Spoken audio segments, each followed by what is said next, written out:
Welcome to the Holosky podcast, listener experience episode of the week. We are your hosts. I'm Steven. And Kyle. And happy Thursday, Holocult.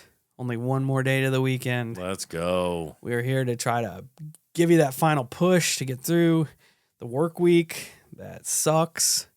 We get it. Yes, very much. But we're here for emotional support. We're your emotional support cult leaders to get you through. That being said, check us out at all our social medias: Facebook, Instagram, YouTube, Twitter, TikTok, Discord, Reddit. Come and hang out with us. Be part of the Holocult. If you have a listener experience that you would like to be featured on this show in the future, Kyle has some info for you. Well, you can write your story out or record yourself. Shoot it over to the email, which is going to be holoskypodcast@gmail.com. You can call or text the holophone, which is going to be 618-556-0837. You can mail us stuff, whatever you want, to Holosky Podcast, P.O. Box 145, Field, Illinois, 62031. All of this will be in the show notes for every episode that gets put out.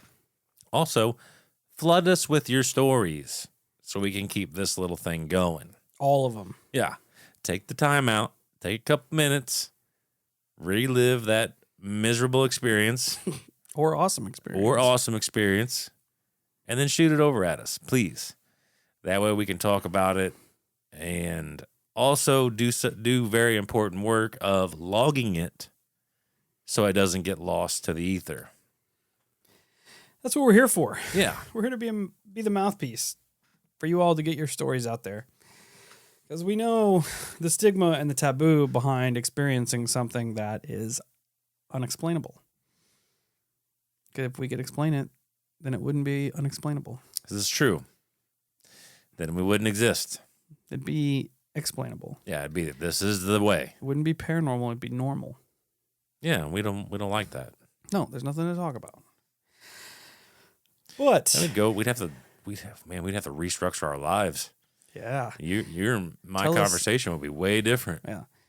Call in, Holocult. Tell us what normal thing happened to you today. Yay. I got some Cheetos out of the vending machine. As long as they were the jalapeno Cheetos, then they are fire. We can be friends. Yeah. But we're going to dive right in because I love the way that this starts. Oh. Anytime we get an email that starts like this, it's great. Well, now you got me excited, so you better deliver. Opening line. I wish to remain anonymous for several reasons. This is not my email. Okay, I'm sold. So double layers of anonymity. I'm excited.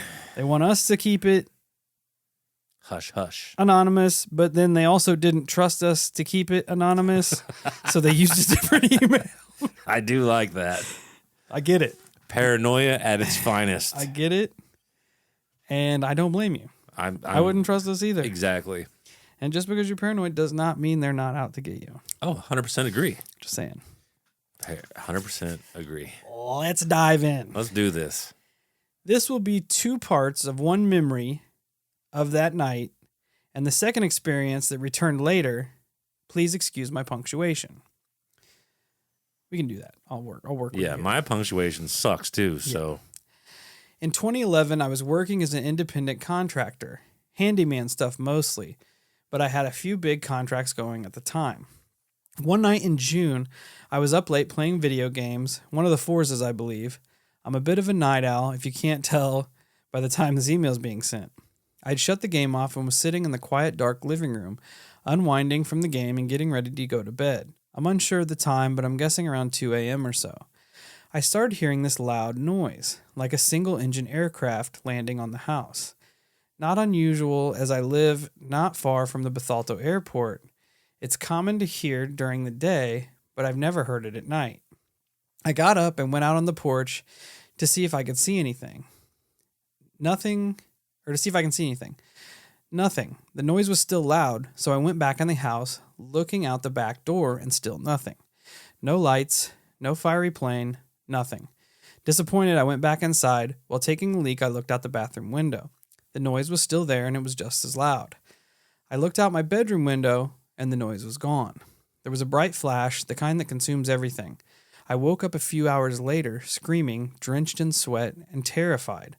I climbed the wall at the head of the bed. Hyperventilating and dizzy, I was able to gather myself up and refamiliarize with my surroundings, that I was home and that I was safe. Still shaken, I went out of the living room to sit and calm down before returning to bed. I think this was about 4:30. I didn't even remember going into bed. Some years ago, I started trying to address my anxiety issues with meditation and practicing being bored. I started remembering something that I was led by a being that looked like a regular human, only taller features and that were more profound. Only taller and with features more profound. I want to say he had an aura around him, but I may just be assigning attributes due to the nature. I was sat in a room, no sense of danger or fear. It was white, with these bench-style seats along huge windows you could see out of. Absolutely memorizing. I was told to, I think they meant mesmerizing. Absolutely mesmerizing. I was told to wait. I'm unsure if I was actually being spoken to or if I was communicated with telepathically, as I wasn't really paying attention to the person, quote unquote. The door closed and I sat down. There was a table with a pitcher of, I'm guessing, water and a glass. I didn't drink it. The room was plain, like a plastic interior, possibly ceramic or some foreign material, I'm not sure. Another man entered the room dressed in a white robe of sort. A white robe sort of thing. Not a robe, kind of like a Roman style of dress, I guess. He spoke to me, assured me that I was okay, and that he had something to tell us. There are 5 entities from different galaxies and universes. There's a lot more out there, but only 5 active on our planet. Our planet is protected, but under influence. These beings, which were our gods at one point, and our creators, he referred to them as the Nephilim, though he was searching for a term that I was familiar with. He was with all the others, the reptilians, the greys, an observer species which we have no name for, and the greens. He told me the greys and the greens are the same species, and that is not their real bodies, more of a uniform, and that they are employed by other entities, basically as a go-between, to come here and examine us, our fauna, and our animals. And they could be employed by any different civilization at any given time. The observers do just that. They are to ensure the controlling species don't get carried away, I guess. The reptilians are directly influencing us, as are the Nephilim. They all have other names, but he told me I wouldn't be able to understand because they are not our language and beyond our understanding as a species. The reptilians are apparently in charge currently. We can resist them and remove them from power, but it's up to us to recognize this control and do so ourselves. They cannot and will not help us aside from influencing some humans to be the best that they can. Influencing some humans the best they can. Both are benevolent in that way, or in that they don't want to exterminate us or destroy our planet. More of a chess game, or maybe even like a zoo scenario. Much more complicated than we can grasp.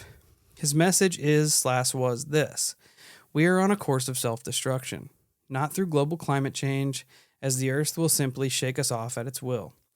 Our population, however, is on the verge of a massive decrease. We are poisoning ourselves at a level which they claim to have never seen. In few words, he essentially told me that we are curing ourselves to death, too many treatments, too many pills, etc., etc. Our understanding of medical science, our body, is being suppressed to the remedial version. He told me that our scientists do have the knowledge to basically fix our bodies and remove any ailment or disease, but our governments keep it from us. This isn't to appease the reptilian overlords. He thought that idea kind of silly, but to control the population for themselves.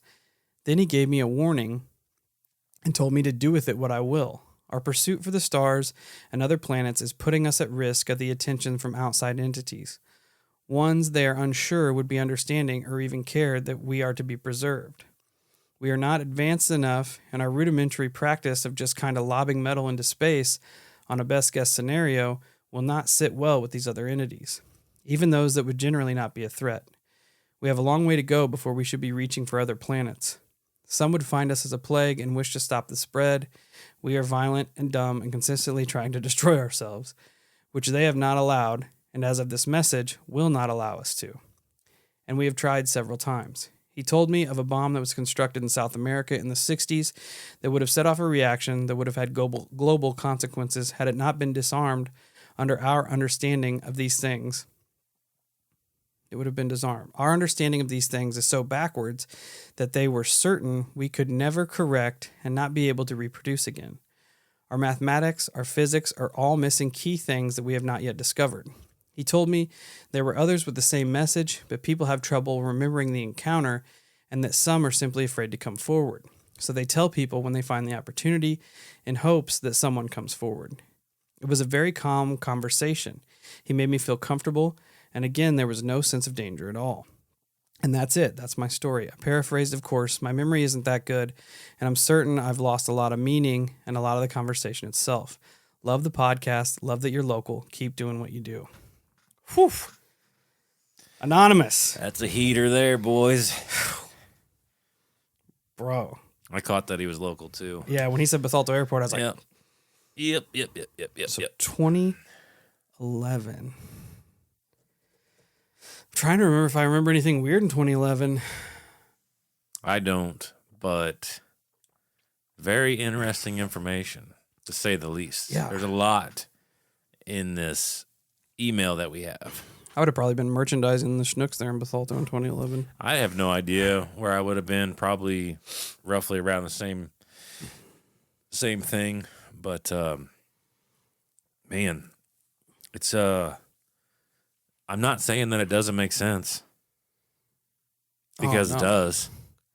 It definitely does. It makes me interested into looking into this bomb in South America to see about the validity of that. And me and Steve have talked about it time and time again that we are rather stupid for putting ourselves on the map for other entities to find. Yep. And I also like the phrasing with the race that we have no name for. They're the observers, essentially. Yeah, That's the fucking Watchers. creepy. The Watchers. The Watchers, I know. The Watchers. They just keep popping up. Everything we do, it's the Watchers. It's weird, and I appreciate the way you wrote it, because a lot of people are going to hear that word Nephilim and go a specific route. Oh, yeah. But as you described, this is the only way he knew how to explain it to us is by calling it the Nephilim, because that's a way that our minds are capable of understanding, and literally anything else is beyond our comprehension / not even in our language. So this is like the closest that they can get. So it doesn't necessarily mean it is the Nephilim. Yeah. He said it was the same with all the others as well, like the Yes. reptilians and the grays. Right. These are just terms that we know of. And can understand. Yeah. Terms that we have a connection with, you know what I mean? Like, Yes. we can put it together in our brains. Right. It's definitely fucking strange. I almost want to read it again. It's a lot. There's a lot of information in there, man. Yeah. And I just like once again, thank you for writing it with the amount of detail you did. Yes. Because I literally picture essentially me or Steve or someone of our stature and understanding sitting in this room with this person having a fucking conversation like this. Like, because you talk about playing video games. Well, I still play video games. Steve still plays video games. Mm-hmm. Like, I just feel like it's very relatable. I wish, honest to God, that you would call in and we could talk about it.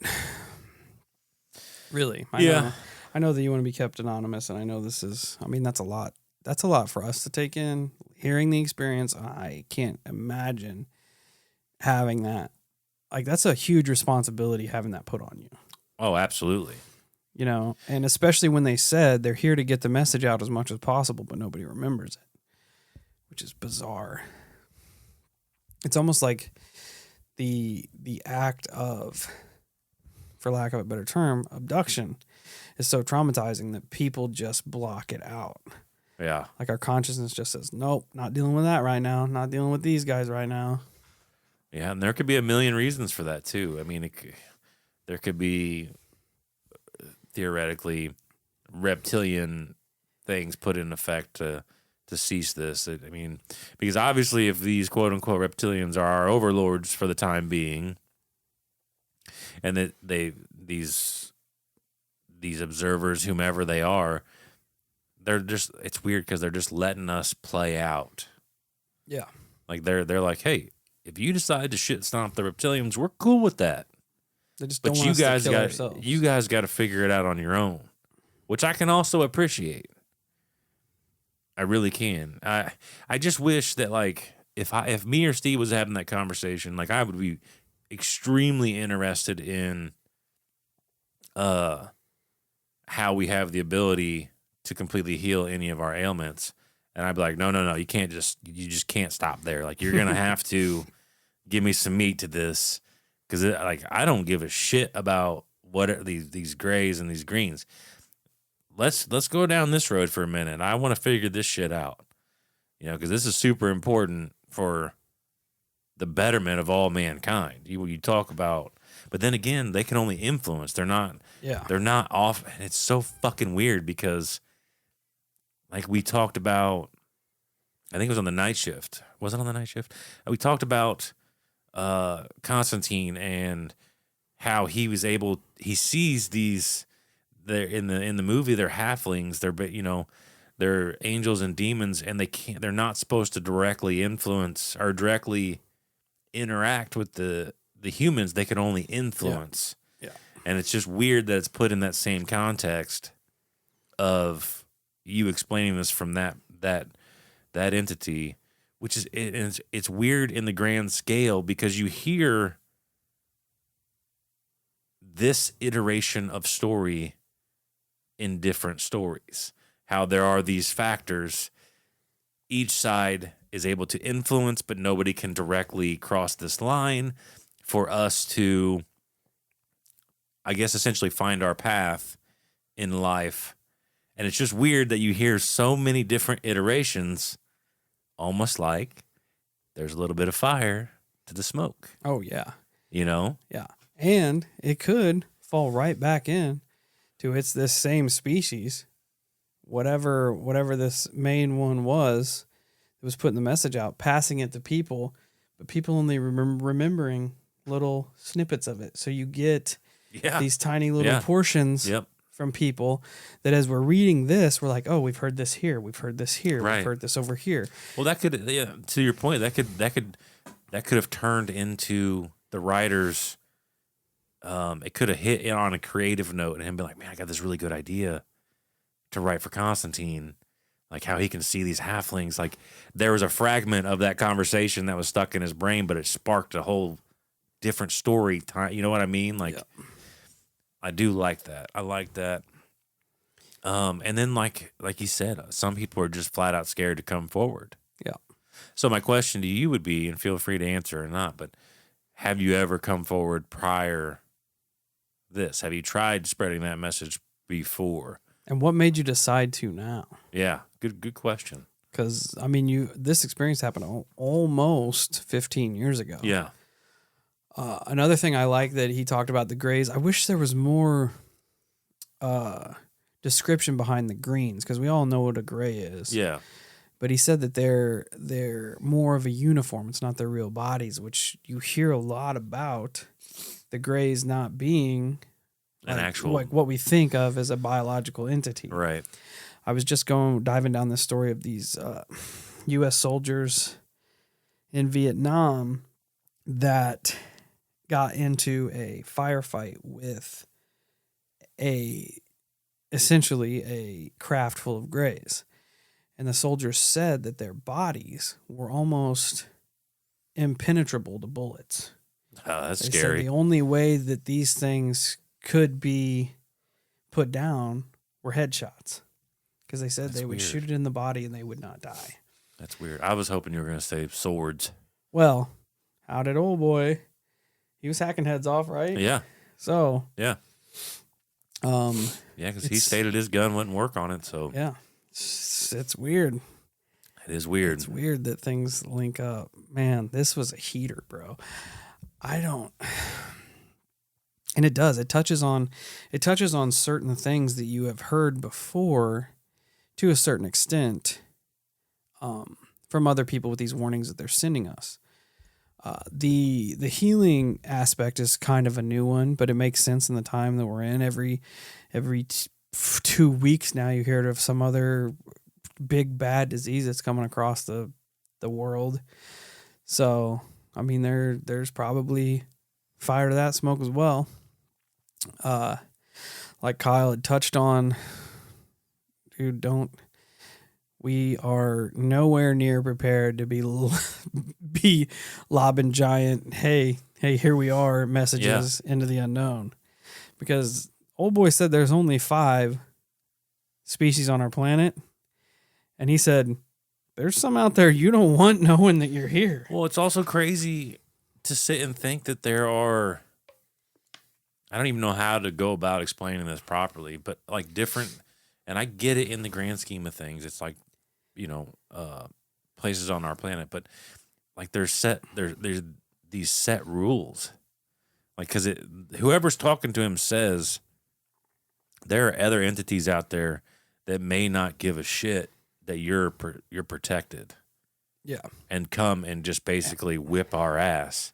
So my question is like, on what scale are we protected? Like, I kind of envision it like countries, like the different galaxies and whatnot. So like, why do the reptilians and the grays and the greens and whatever else, why do they have to follow these set of rules for this location? Is it because they're locked to our planet, galaxy, solar system, whatever the fuck it is, I was thinking about that too. Like what does that entail? He said there are 5 entities from different galaxies, universes. There's a lot more out there, but only 5 active on our planet. Our planet is protected, but under influence. These beings, which were our gods at one point and our creators, he referred to them as Nephilim. That's fucking He was weird, searching for a man. term that I was familiar with. Yeah, see, I even my brain didn't even fully process that. Like, I didn't realize that. I guess because like he's telling the story of 2 people, so I didn't even fully process the first time that the entities that he's talking about were at one point our gods. Yeah, like I thought he meant them. I thought he meant it was the being that he was talking to, it was their gods.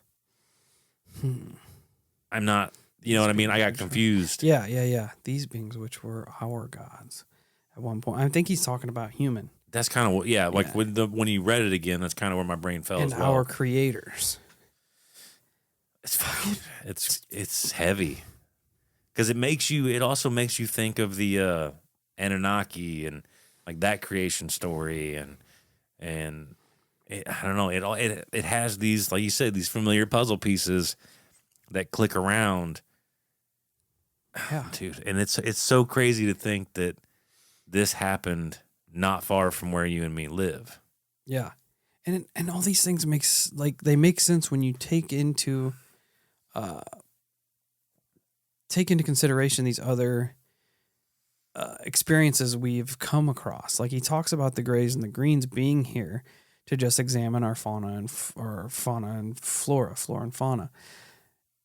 You hear so many the investigative tropes of where they're just out like collecting bees or looking at flowers. What is that? Scraping bark off of trees and shit. I'm gonna take this with me. Yeah. It is fucking weird, man. It's absolutely insane. And it's so weird that they really do, some of these species, not all, but some of them really do treat our planet like a fucking zoo. Yeah. And you'd think, like, how many damn cows do you need to abduct before you know what the fuck a cow is? Oh, right. Well, if they're getting employed by any different entity in the cosmos. Shit. Yeah, I didn't even think about that. They're like, man, we got to go on another cow run. Yeah. These cows smell like shit. Right. That actually makes sense. Yeah, that's what I'm sitting here reading through it. I'm like, fucking really does. Because I never thought about it like that. I've never thought like these guys are like the janitors of the galaxy, where you're like, hey, you, I need this. I need this. Go now. And they're like, gosh damn it. And then they get in their little ship and they fly over and they do what they got to do. The observers do just that. And those are the actual unnamed ones, right? Yeah. They're to ensure the controlling species don't get carried away. Which at what point is it the actual reptilians are the ones in control? He said the reptilians are directly influencing us, as are the Nephilim. So those two are the ones that have pull on humanity. Which means they are in cahoots with the upper echelons of humanity. Probably. Because and the observers, which I'm assuming are probably a tier higher, are here to make sure that it doesn't get too out of hand. Right. Because I think this is the most important question of the night. They are here to ensure all of that in our protection. Why? What justifies our protection? Soul harvesting. Right? Because it could be a completely nefarious ends to a mean, or means to an end. I mean, you know what I'm saying? Like, they could be protecting us like livestock. Like, hey, motherfucker. Yeah. Back off. Yep. Or it could be for something. Maybe we're meant for something more. You know, maybe we're meant for more. But the more you think about it and process it, the more you have to wonder if this is true. I feel more like a science experiment than anything you know what I'm saying? Like, like I feel like it's like watching fungus grow or something. Like, it's just, I don't know. That's me. They all have other names, but he told me I wouldn't be able to understand because they are not my language and beyond our understanding as a species.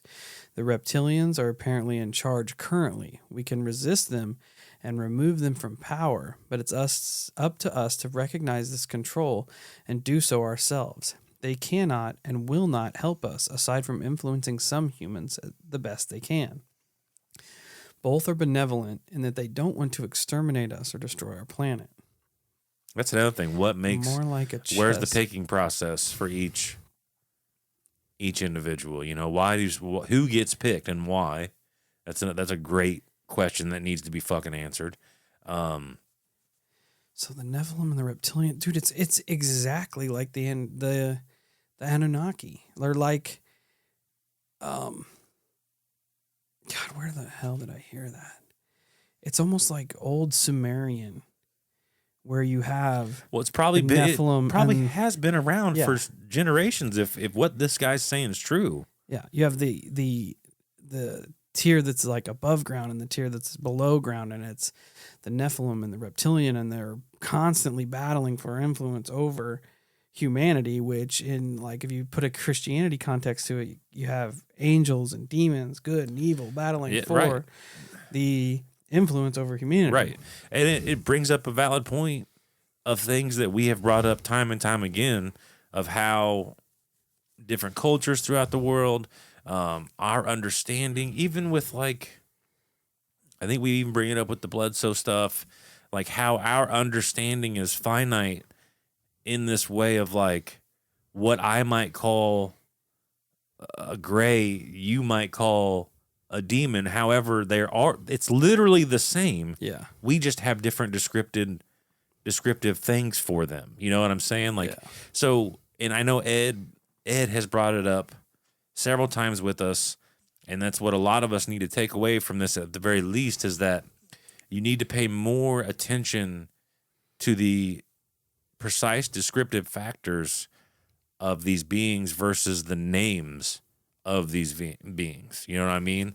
Because I think this, and a lot of our other research that we've done, it just proves that the names don't always mean that it is this. I feel like there's a lot that gets lost in translation because we always focus on the shortcut version of the story versus the important descriptive details of each encounter. Yeah. And that probably leads to why me and Steve love these really in-depth submissions, because it allows us to fully process and live it and see it for what it is. And like I've said before, and I know Steve's touched on it too, that's also why it's important, because you, even as an experiencer, might miss this little subtle thing that you think is insignificant, or you just don't even think about it. But then somebody else hears it and goes, holy shit. Yep. You know what I'm saying? And that goes for me and Steve as well. When we're telling our personal stories, or like, it's really, really important to try to remember as much as you possibly can and not be afraid. If you're going to tell the story, tell the story. Yep. That's my opinion. Yep. But damn, that was good. Yeah, that was good. They have to be getting something from us, which is why they're preserving us, essentially. Yes. You know what I mean? It could be nothing more than just sheer entertainment of watching these low-level beings, being human, exist. Oh, yeah. Like playing a game of The Sims. Yeah. You know? Or it could be something massive where, you know, they are putting time and energy into essentially our preservation, because you have observers that are watching to make sure that the Nephilim and the reptilians don't go in and fuck shit up beyond repair. Right. So something about humans catches the eye of higher tier entities, which is terrifying. Yeah. I'm not saying it's bad either, so don't get that twisted, but humans are lame. It's scary. It's scary that something that high would take such great interest in us. And I hope it's because they see greatness in us, but and the observers are like, hey, sit down there and shut up. Yeah. Because there are bigger, badder things out there. Get down. Yeah. There are bigger, badder things out there that are going to hear you. Right. And then us, you know, you like you worship us as gods. We are the observers. Right. We're not going to be able to stop these other things. Yeah. Which really sucks. Yeah, that's an important note that probably gets overlooked very often. Yes. Yes. The entities that we worship as gods are like, shh. You need to be quiet because we can't help you. Yeah. When they come knocking, we're just going to open the door. But, Anonymous, that was a heater. That was good. Thank you for sharing that. I'm going to read it again when I get time, because damn. And open invitation, if you would like to call 100% anonymously. We might be able to mask your voice or something. I don't know if that's possible. I can do it.